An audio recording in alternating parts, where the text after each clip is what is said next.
दोस्तों अभिषेक coaching classes के YouTube channel पर आप सभी का बहुत बहुत स्वागत है। आज की वीडियो में हम लोग बात करेंगे एक्टिव एंड पैसिव वॉइस। आपके बोर्ड पर टॉपिक वीडियो में हम लोग एक्टिव पैसिव के सभी रूल्स देखेंगे। एक एक रूल के ऊपर एग्जाम्पल्स कैसे एक्टिव से पैसिव में कन्वर्ट होंगे वो भी हम इस वीडियो में देखेंगे, तो अंत तक बने रहिएगा हमारे साथ। तो आइए शुरू करते हैं बिना किसी देरी के। देखिए एक्टिव पैसिव वॉइस आप टॉपिक डाल लीजिए। एक्टिव वॉइस होता क्या है और पैसिव वॉइस होता क्या है। देखिए सबसे पहले तो यही हमें पता होना चाहिए कि जो हमारा टॉपिक है उसका मतलब क्या होता है। देखिए एक्टिव वॉइस का मतलब होता है कृतवाच्य। हिंदी में अगर बोले तो क्या बोलते हैं एक्टिव वॉइस को? कृतवाच्य। यानी इसमें जो मेन फोकस रहता है वो सब्जेक्ट के ऊपर रहता है। मेन फोकस किस पर रहता है? सब्जेक्ट के ऊपर। यानी जो वर्ब लगी होगी वो सब्जेक्ट के अकॉर्डिंग लगी होगी। सब्जेक्ट अगर सिंगुलर होगा तो वर्ब भी सिंगुलर लगी होगी, सब्जेक्ट प्लूरल होगा तो वर्ब भी प्लूरल के हिसाब से लगी होगी। जो पैसिव वॉइस होता है उसको हम लोग बोलते हैं हिंदी में कर्मवाची, यानी उसमें कर्म की प्रधानता होती है। मेन फोकस जो रहता है वो ऑब्जेक्ट के ऊपर रहता है। किसके ऊपर? ऑब्जेक्ट के ऊपर। वर्ब जो लगी होगी वो ऑब्जेक्ट के अकॉर्डिंग लगी होगी। तो देखिए कैसे हम लोग चेंज करते हैं। सबसे पहले एक तरफ लिख लीजिए आप लोग एक्टिव वॉइस।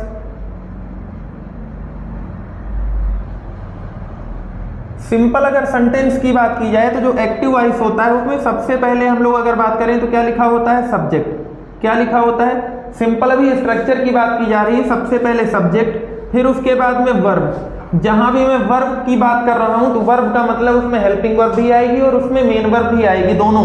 ठीक है ना। उसके बाद में ऑब्जेक्ट। यहां पर तीन ही चीजें मैं लिख रहा हूं। इसके अलावा सेंटेंस में अदर वर्ड भी हो सकता है। शुरुआत में अगर इंटरोगेटिव सेंटेंस है तो वहां हेल्पिंग वर्ब या WH वर्ड भी दिया गया हो सकता है।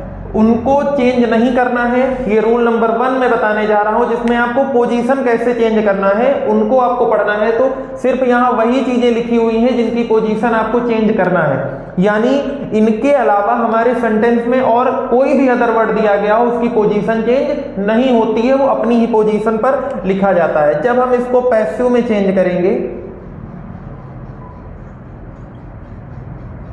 पैसिव वॉइस में जब भी चेंज करेंगे तो देखिए सबसे पहले जो सब्जेक्ट लिखा होता है वो जब भी पैसिव बनाते हैं तो वो कहां चला जाएगा? ऑब्जेक्ट की जगह। कहां चला जाएगा? ऑब्जेक्ट की जगह। ये जाके पीछे ऑब्जेक्ट बन जाएगा। ये जो इसका ऑब्जेक्ट लिखा होगा ये कहां आ जाएगा? इसके सब्जेक्ट के प्लेस पर। क्या बन जाएगा? ये सब्जेक्ट बन जाएगा।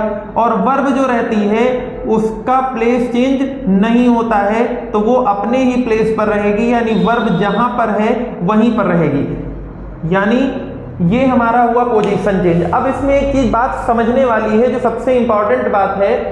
देखिए सब्जेक्ट आगे था, कहां चला गया? पीछे। ऑब्जेक्ट पीछे था, कहां गया? आगे। वर्ब तो अपनी जगह पे रहना है, उसमें कोई भी चेंज नहीं होना, वो चाहे मेन वर्ब हो चाहे हेल्पिंग वर्ब हो। इसके अलावा मैंने पहले ही बता दिया कोई भी वर्ड्स जो लिखे होंगे उनका प्लेस चेंज नहीं होता है। अब देखिए सबसे इंपॉर्टेंट बात जो समझने वाली है, एक मैं कॉमन सा एग्जांपल लेकर के आपको समझाने की कोशिश करता हूं। मान लीजिए कि क्लास है आपकी, उस क्लास में कोई बच्चा सबसे पीछे सीट पर बैठता है। कोई बच्चा कहां बैठता है? सबसे पीछे सीट पर। टीचर ने उसको बोला कि पीछे से आगे आकर के बैठो, तो बच्चा क्या करेगा? तुरंत आगे आ जाएगा, क्योंकि हर बच्चा ये चाहता है कि हमें आगे की सीट मिले, लेकिन हाइट की वजह से या जिस भी रीजन से वो पीछे बैठा हुआ है, अगर टीचर ने उसको मौका दिया तो तुरंत आगे आ जाएगा। उसको किसी भी चीज का लालच नहीं है। तो ये पीछे था, इसको मौका मिला, ये तुरंत आगे आ गया। किसी भी चीज की इसको जरूरत नहीं है। लेकिन अभी कोई बच्चा अगर आगे बैठा हो और टीचर उसको बोल दे कि वो पीछे जाकर के बैठ जाए, कोई बच्चा उसको मतलब कोई बच्चा या फिर टीचर या जो भी हो वो बोल दे कि तुम जाकर के पीछे बैठो, तो वो बिना किसी लालच के पीछे जाने में उसको क्या होगी? दिक्कत होगी। ऐसे पीछे नहीं जाएगा। ठीक है ना। ऐसे पीछे नहीं जाएगा। तो क्या दिया? तो सेम सिचुएशन तो इसके साथ भी आएगी। सब्जेक्ट यहाँ था आगे, उसको भेजा जा रहा है कहाँ? पीछे। कहाँ भेजा जा रहा है? पीछे। तो अकेले तो नहीं जाएगा, उसको कोई ना कोई लालच दिया जाएगा। क्या किया जाएगा? लालच दिया जाएगा। ठीक है ना। लालच के रूप में उसके साथ हो सकता है कि उसके दोस्त को भी कहा जाए तुम दोनों लोग पीछे चले जाओ, तो दोस्ती के चक्कर में हो सकता है वो पीछे चला जाए, या उसको कोई दूसरा लालच दिया जाए। तो सेम लालच यहां भी दिया जाएगा। और लालच दिया क्या जाएगा? लालच के तौर पर इसको दे दिया जाएगा बाई। क्या दिया जाएगा? बाई। समझ में आई बात? यानी सब्जेक्ट जब भी पीछे जाएगा उसके साथ में बाई लगेगा, यानी ये उसको लालच के तौर पे दिया गया है। एक कॉमन तरीका मैंने समझाने के लिए निकाला कि जो बाई है उसको क्यों बाई यहाँ आता है, क्यों बाई आता है, आप अपने समझने के लिए इसको ध्यान में रख लीजिए कि उसको लालच दिया गया है कि आगे से तुम पीछे चले जाओ और बाई को अपने साथ ले लो। समझ में आई बात, क्लियर है इतनी बात? चलिए, पोजीशन कैसे चेंज होती है, किन किन सब वर्ड्स की पोजीशन चेंज होती है वो यहाँ पर आपने समझ लिया। अब उसके बाद अगला नंबर आता है कि अगर पीछे वाला बच्चा आगे आया है या आगे वाला बच्चा पीछे आया है तो उनमें चेंजेस भी होंगे। कॉमन सी बात है कि चेंज होंगे। अब चेंज होंगे क्या? अगर कोई कमजोर बच्चा पीछे बैठा है उसको आगे बैठने का मौका मिलेगा तो ऑब्वियस सी बात है कि वो पढ़ने में क्या होगा, तेज होगा। कोई आगे वाला बच्चा पीछे जाएगा तो लापरवाही करेगा, ऑब्वियस सी बात है। तो ये दोनों कंडीशन होती हैं, ठीक है ना। अब इन दोनों कंडीशन में भी क्या होता है वो भी मैं आगे बताऊंगा कि उसमें एक छोटा सा एक्सेप्शन भी ऐड होगा, ठीक है ना। तो क्या क्या चेंज होगा, तो देखिए चेंज होने में ये इनके पर्सनल प्रोनाउन क्या होते हैं, चेंज होते हैं। जो भी चीज सब्जेक्ट के प्लेस पर लिखी है तो सब्जेक्ट के प्लेस पर हमेशा क्या लिखा जाता है, सब्जेक्टिव केस। क्या लिखा जाता है, सब्जेक्टिव केस। ऑब्जेक्ट के प्लेस पर क्या लिखा जाता है, ऑब्जेक्टिव केस। क्या लिखा जाता है, अब देखिए सब्जेक्ट के प्लेस पर अगर कहीं पर लिखा हुआ आपको मिल जाए आई, क्या लिखा मिल जाए, आई, आगे आई लिखा हुआ है, पीछे जाएगा क्या बन जाएगा, मी। आई की जगह क्या बन जाएगा, मी। कहीं लिखा है वी, पीछे जाएगा अस हो जाएगा। कहीं लिखा है यू, पीछे जाएगा यू ही रहेगा, उसमें कोई भी चेंज नहीं होगा। ही अगर पीछे जाएगा हिम होगा। सी अगर पीछे जाएगा हर होगा। इट अगर पीछे जाएगा इट ही रहेगा। और दे अगर पीछे जाएगा तो यहां पर क्या हो जाएगा, देम। ये इतनी चीजें आप समझ लीजिए। आई अगर, अब पीछे और आगे की मतलब क्या है, आप सिंपल सी बात समझिए कि सब्जेक्टिव और ऑब्जेक्टिव केस। जैसे यहाँ ऑब्जेक्ट की जगह पर अगर मी होगा, सब्जेक्ट के प्लेस पर आएगा आई हो जाएगा, तो आपस में वो इंटरचेंज होकर के चलता है। अब मैंने अभी आपसे एक बात कही थी कि यहाँ पर एक छोटा सा एक्सेप्शन आता है। एक्सेप्शन में फिर आपको उसी कॉमन एग्जाम्पल से समझाऊंगा। देखिए मैं हमेशा कॉमन एग्जाम्पल क्यों लेता हूं, क्योंकि जो कॉमन एग्जाम्पल होते हैं वो आपको पर डे अपनी लाइफ में देखने को मिलेंगे। जब पर डे आपको अपनी लाइफ में जो चीजें देखने को मिलेंगी उनसे आप अगर कोई चीज समझ कर पढ़ते हैं तो वो आपको हमेशा याद रखेंगी।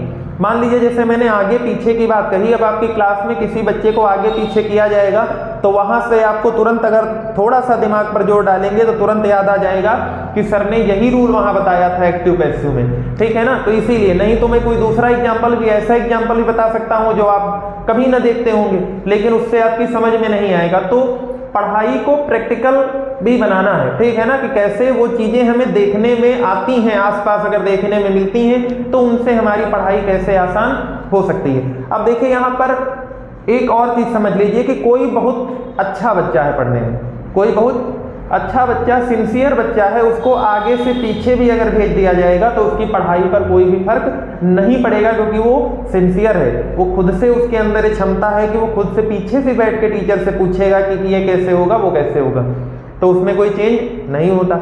कोई बहुत बदतमीज बच्चा है, वो पीछे बैठा हुआ, उसको आगे बैठा दिया जाएगा तब भी उसका वो नेचर है, तब भी उसमें भी कोई चेंज नहीं लाया जा सकता।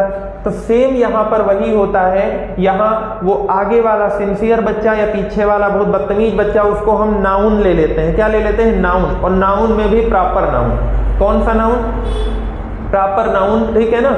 यानी अगर कोई नाउन यहाँ दिया गया होगा, चाहे वो सब्जेक्ट के प्लेस पर हो चाहे ऑब्जेक्ट के प्लेस पर हो, तो उसको आगे पीछे हम कहीं भी करेंगे उसमें कोई चेंज नहीं होगा। यानी अगर यहाँ पर लिखा है राम तो उसको चाहे सब्जेक्ट की जगह लिखो तब भी वो राम रहेगा, उसको चाहे ऑब्जेक्ट की जगह लिखो तब भी वो राम ही रहेगा। समझ में आई बात। ऑब्जेक्ट की जगह अगर रावण लिखा है तो उसको वहां रखोगे तब भी बदतमीज है, उसको आगे ले आओगे तब भी वो वैसा ही रहेगा, ठीक है ना, वो रावण ही रहेगा, ठीक है ना, उसका नेचर वैसा ही रहेगा। बदतमीज मीन्स मतलब उसका जो नेचर है वो बदलने वाला नहीं है।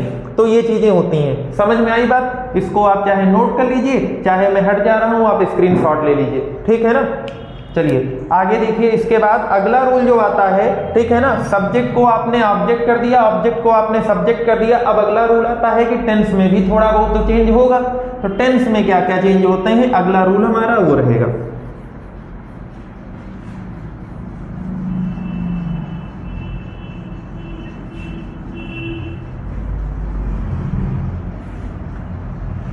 हेडिंग लगा लीजिए, चेंज इन टेंस।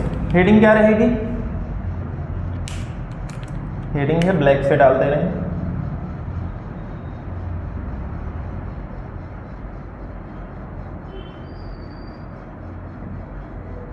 यानी टेंस में किस तरीके से चेंज होंगे, तो एक तरफ आप लिख लीजिए एक्टिव वॉइस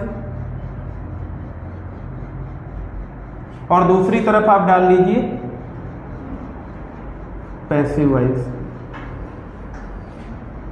एक्टिव वॉइस और पैसिव वॉइस। कल के वीडियो में हम लोगों ने नरेशन चैप्टर डायरेक्ट इनडायरेक्ट पूरा पढ़ा था। जिन लोगों ने अभी वो वीडियो नहीं देखा है, वो डिस्क्रिप्शन बॉक्स में लिंक लगी हुई है, चाहे वहां जाकर के चाहे हमारे चैनल पेज पर जाकर के नरेशन का वीडियो भी पूरा देख लें। उस वीडियो में भी पूरा चैप्टर एक एक रूल विद ट्रिक्स आपको समझाया गया है, तो वो भी समझने में आपको बहुत आसानी होगी। देखिए टेंस में क्या क्या चेंज होता है। देखिए टेंस हमारे होते कितने हैं, 12। कितने टेंस होते हैं, 12। 12 में से 4 टेंस ऐसे होते हैं जिनमें कोई भी चेंज नहीं होता है। तो सिर्फ चेंज कितने टेंस में होगा, 8 टेंस में। पहला टेंस जो आता है आपका present indefinite tense. Present indefinite tense जो होता है, प्रेजेंट इंडेफिनिट टेंस में आपको इज, एम या आर लगा देना है। इज, एम या आर, ठीक है ना। अब कहाँ इज लगाएंगे, कहाँ एम लगाएंगे, कहाँ आर लगाएंगे, वो मैं टेंस वाले चैप्टर में पूरा समझा चुका हूं। फिर भी अभी मैं एक साथ पूरा लिख लेने दीजिए, फिर एक साथ आपको समझा दूंगा। दूसरा जो होता है प्रेजेंट कॉन्टिन्यूअस।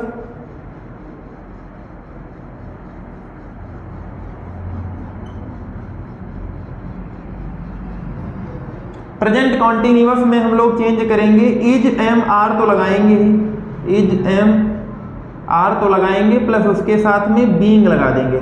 आज सुबह 11 बजे से हम लोगों की इंग्लिश ग्रामर के जो मॉडल पेपर्स होते हैं उनको सॉल्व करने की क्लास थी।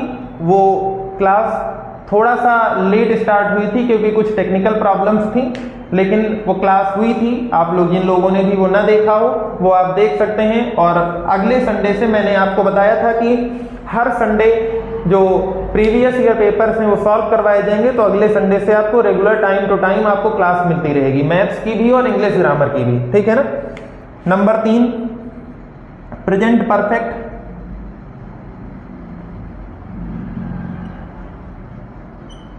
प्रेजेंट परफेक्ट में हम लोग लगा देंगे हैज और हैव तो लगाते ही हैं, लेकिन उसके साथ में बीन का यूज भी हम लोग कर देंगे। 4 टेंस जो हमने बताए थे उसमें अगला टेंस जो है, ठीक है, यानी प्रेजेंट परफेक्ट कॉन्टिन्यूअस, उसमें कोई चेंज नहीं होता है। यानी प्रेजेंट परफेक्ट कॉन्टिन्यूअस का अगर सेंटेंस लिखा होगा उसमें कोई भी मतलब उसका पैसिव हम लोग नहीं बनाएंगे। अगला दिया गया है पास्ट इंडेफिनिट। देखिए जैसे यहां हमने प्रेजेंट इंडेफिनिट वाले में कॉन्टिन्यूअस की हेल्पिंग वर्ब्स लगाई थी, वैसे यहां भी क्या लग जाएगा, वाज और वर, ठीक है ना। 5 नंबर पर पास्ट कॉन्टिन्यूअस। पास्ट कंटिन्यूअस में हम लोग वाज और वर तो लगाएंगे ही, लेकिन जैसे यहां हम लोगों ने बीइंग का यूज कर लिया था वैसे यहां भी हम लोग क्या कर लेंगे, बीइंग। 6 नंबर पर हम लोग लगाएंगे पास्ट परफेक्ट। और पास्ट परफेक्ट में जैसे हम लोगों ने यहाँ परफेक्ट के साथ बीन लगा दिया था वैसे यहाँ भी हेल्पिंग वर्ब हैड होती है, प्लस उसके साथ में बीन हम लोग लगा देंगे। 7 नंबर पर फ्यूचर इंडेफिनिट।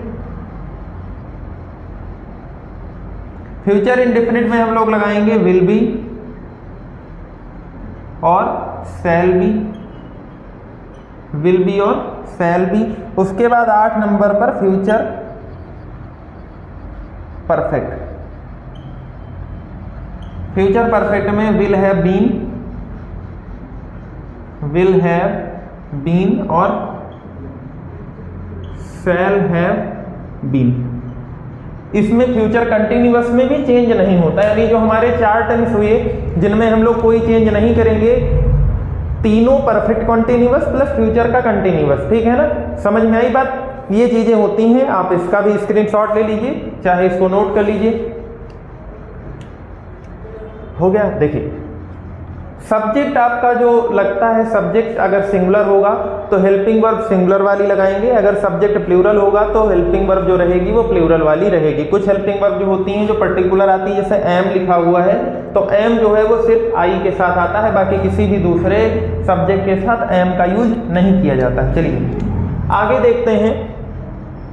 ये आपके सभी रूल्स हो गए। इसके बाद वो सेंटेंस जो इंपेरेटिव होते हैं, कौन से सेंटेंस जो इंपेरेटिव होते हैं उनमें कैसे चेंज करते हैं, तो उसके भी रूल देख लीजिए।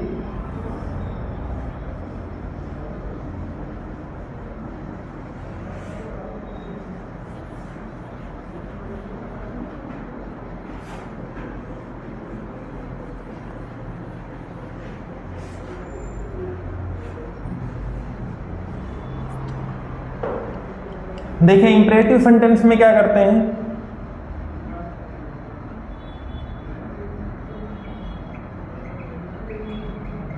इंपेरेटिव सेंटेंस अगर होता है, इंपेरेटिव सेंटेंस के दो तरीके में बता रहा हूं। पहला तरीका जो होता है, ठीक है, उसमें आपको पहले देखना है मीनिंग कि क्या चीज दी गई है। तो पहला तरीका जो है rule number 1, you are, 4 word इसमें जो हमने नरेशन में बात की थी, you are requested, advised, ordered और सजेस्टेड, प्लस उसके बाद में टू लगाएंगे और या फिर नॉट टू लगाएंगे जो दिया गया होगा, और प्लस पूरा आपका सेंटेंस जो होगा वो नोट हो जाएगा। बचा हुआ जो सेंटेंस होगा वो क्या हो जाएगा, नोट हो जाएगा। इसका एग्जाम्पल मैं यहीं पर समझा दे रहा हूं। एग्जाम्पल लिख लीजिए। एग्जाम्पल होगा ओपन द बुक। क्या दिया गया एग्जाम्पल इसका, ओपन द बुक यानी बुक खोलो। सीधी सी बात यहां देखकर हमें समझ में आ रहा है कि ऑर्डर दिया जा रहा है। क्या दिया जा रहा है, ऑर्डर। तो हम लोग इसको बनाएंगे क्या, आंसर जो होगा यू आर तो लगाएंगे ही लगाएंगे, यू आर, फिर उसके बाद चारों में से हमें क्या लगा देना है, ऑर्डर्ड। टू लगाएंगे क्योंकि नॉट दिया नहीं गया है, फिर उसके बाद पूरा सेंटेंस वही नोट कर देंगे, ओपन द। समझ में आया? क्या करेंगे, यू आर, फिर जो सेंटेंस का मीनिंग होगा उसके अकॉर्डिंग ऑर्डर, रिक्वेस्टेड, सजेस्टेड या फिर एडवाइस में से कोई एक शब्द लगा देंगे, फिर टू लगा के पूरा सेंटेंस नोट कर देंगे। दूसरा रूल जो होता है वो उसको हम लोग बनाते हैं लेट से। किससे बनाते हैं, लेट से। रूल क्या होगा, लेट लिखेंगे, फिर ऑब्जेक्ट लगाएंगे, प्लस उसके बाद में थर्ड फॉर्म लिखेंगे। ठीक है ना? एक मिनट, इसके बीच में आप लोग बी लिख लीजिए, let plus object plus be और प्लस थर्ड फॉर्म। इसी एग्जाम्पल को इस रूल से भी बनाना है क्योंकि दोनों रूल से एग्जाम्पल बन सकते हैं। तो इसी को अगर हम बनाएंगे तो शुरुआत में हमने क्या लगा दिया, लेट, प्लस उसके बाद ऑब्जेक्ट हमारा है द बुक, तो ऑब्जेक्ट की जगह हम लोग क्या लगा देंगे, द बुक, फिर बी लगाएंगे और फिर ओपन की थर्ड फॉर्म लगाएंगे, let the book be open. अब एक चीज आप लोगों के माइंड में क्वेश्चन एक आ रहा होगा कि अगर दोनों ही तरीके से एग्जाम्पल हमारे बन जा रहे हैं, एक्टिव से पैसिव में चेंज हो जा रहा है, तो फिर हम लोगों ने दो रूल क्यों पढ़े, एक ही रूल से अपना काम हम लोग चला सकते हैं। तो उसका भी मैं आंसर दे रहा हूं। देखिए पहला वाला जो हमने एग्जाम्पल पढ़ा उसमें हमने पूरा का पूरा सेंटेंस वही सेम नोट डाउन कर दिया, ठीक है ना। दूसरा वाला एग्जाम्पल जो पढ़ा उसमें ध्यान से देखिएगा, यहां पर हमने क्या लगाया है, थर्ड फॉर्म। क्या लगाया है, थर्ड फॉर्म, यानी ओपन की थर्ड फॉर्म ओपन। अब एक चीज ध्यान रखिए, वैसे तो आप अगर अच्छे तरीके से पढ़ के जाएंगे और आपको अच्छे तरीके से पढ़ के ही जाना है ताकि आपको सब कुछ वहां पता रहे, लेकिन फिर भी मान लीजिए कि कोई ऐसा वर्ड आ गया, ठीक है ना, जिसकी थर्ड फॉर्म हमें नहीं पता है, ठीक है, क्योंकि हम लोगों को तो जब पेपर में बैठना है तो हर एक तरीके से अपने आप को प्रिपेयर करके बैठना है कि आता होगा तो करना ही है, और अगर नहीं आता होगा तब भी उसको क्या करना है, क्योंकि छोड़ के कुछ नहीं आना है। तो उस कंडीशन में क्या होगा, जब हमें थर्ड फॉर्म नहीं पता होगी तो हमारे पास यही वाला एक रूल होगा जिसको हम लगा पाएंगे। इस रूल से फिर हम नहीं लगा पाएंगे क्योंकि वहां हमारे पास तुक्का मारने के लिए वो सही कंडीशन नहीं होगी, क्योंकि हम वहां तुक्का मार के आएंगे, वो हमारी लाइफ का, पूरी लाइफ का सवाल होता है। तो एक नंबर हम वहां पर ऐसे ही नहीं जाने दे सकते, तो वहां पर हम ये रूल लगाएंगे। समझ में आ गया? तो ये हमारे हो गए सभी रूल्स। एक्टिव से पैसिव वॉइस में कैसे हम लोग कन्वर्ट करेंगे, ठीक है ना, उसके एक एक रूल हमने बता दिए। किसी को भी अगर किसी भी रूल में डाउट होगा, कोई भी आपको समस्या होगी, आप नीचे कमेंट बॉक्स में कमेंट कर दीजिएगा, उसका पूरा सॉल्यूशन अगली वीडियो में प्रोवाइड करवा दिया जाएगा। वैसे हमें उम्मीद है कि आप लोगों को, अगर आप लोग पूरा वीडियो देखेंगे तो उसके साथ एक कंडीशन ये लग जा रही है कि अगर आप लोग पूरा वीडियो देखेंगे तो कोई भी डाउट आपका नहीं रह जाएगा, क्योंकि जिन भी बच्चों ने नरेशन वाला पूरा वीडियो देखा है सभी बच्चों की यही बात है, सबका यही कहना है कि एक एक चीज उनको समझ में आ गया, किसी का कोई डाउट नहीं रह गया, ठीक है ना। तो आप भी पूरा वीडियो देखिए, कोई डाउट नहीं रह जाएगा। अब इसके बाद हम लोग कुछ सेंटेंस की प्रैक्टिस करेंगे, तो मैं सेंटेंस पहले लिख दे रहा हूं और उसके बाद में बनाऊंगा, क्योंकि अगर साथ में सेंटेंस लिखूंगा तो टाइम लग जाएगा, ठीक है ना।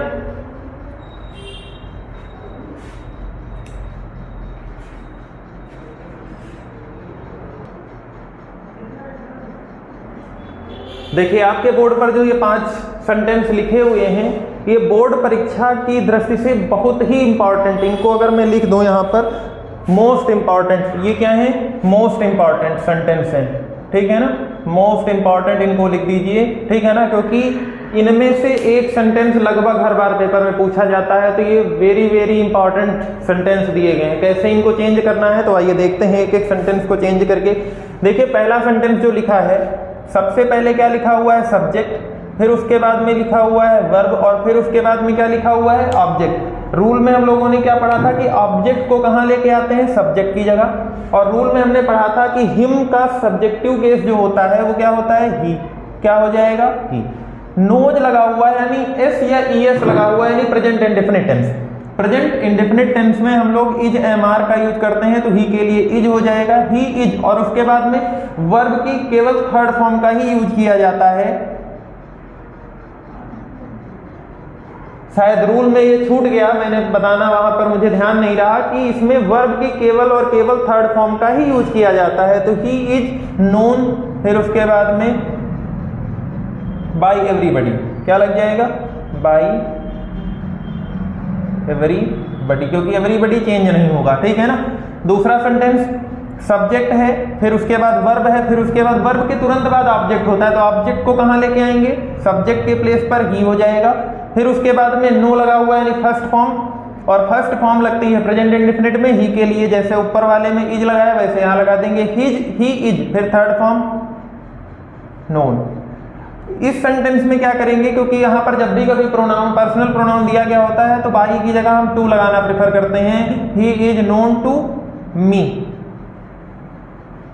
वेरी वेल, ये ध्यान रखिएगा, इस सेंटेंस में हम लोग बाई नहीं लगाते हैं, टू लगा देते हैं, ठीक है ना। उसके बाद दिया गया पीपल, सब्जेक्ट है, ऑलवेज दिया गया, एडमायर हमारी वर्ब है, फिर उसके बाद द फ्रीडम फाइटर्स, तो द फ्रीडम फाइटर्स कहाँ आ जाएगा, आगे सब्जेक्ट के प्लेस पर, द फ्रीडम फाइटर्स, ठीक है ना। उसके बाद देखिए पीपल, ऑलवेज, एडमायर, तो द फ्रीडम फाइटर्स, क्योंकि अब यहाँ प्लूरल आ गया तो यहाँ हम क्या लगा देंगे, आर। ऑलवेज अपनी जगह रहेगा, हमने बताया था, बाकी किसी सेंटेंस मतलब वर्ड्स में कोई चेंज नहीं करते हैं। The freedom fighters are always, admire की थर्ड फॉर्म,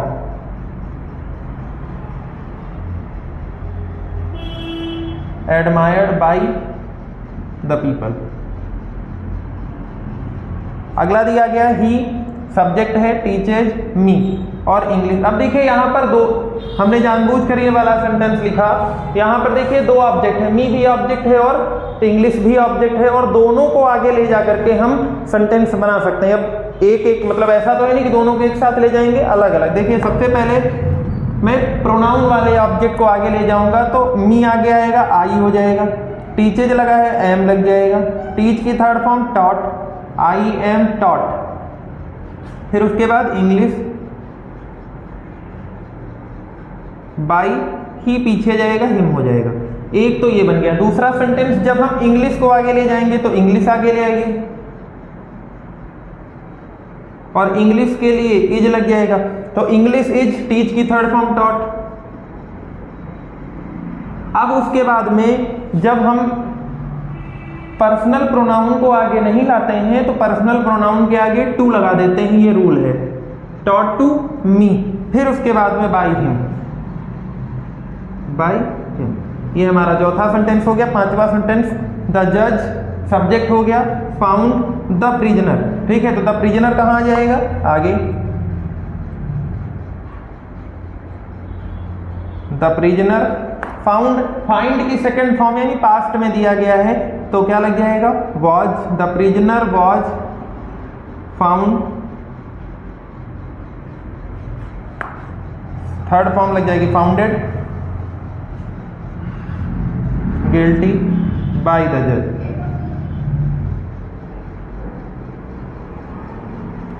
ये हमारे कुछ सेंटेंस हो गए। उम्मीद करते हैं कि ये वीडियो समझ में आया होगा। अगर वीडियो अच्छी लगी हो तो हमारे वीडियो को लाइक कर दीजिए, साथ ही चैनल को भी सब्सक्राइब कर दीजिए। ऐसे ही हमारे चैनल के साथ अपना प्यार बनाए रखिए। इस वीडियो को अपने दोस्तों के साथ भी शेयर कर दीजिए ताकि सभी लोग इस वीडियो का लाभ उठा सकें। मिलते हैं अगली वीडियो के साथ, तब तक के लिए अपनी पढ़ाई को जारी रखिए, मस्त रहिए।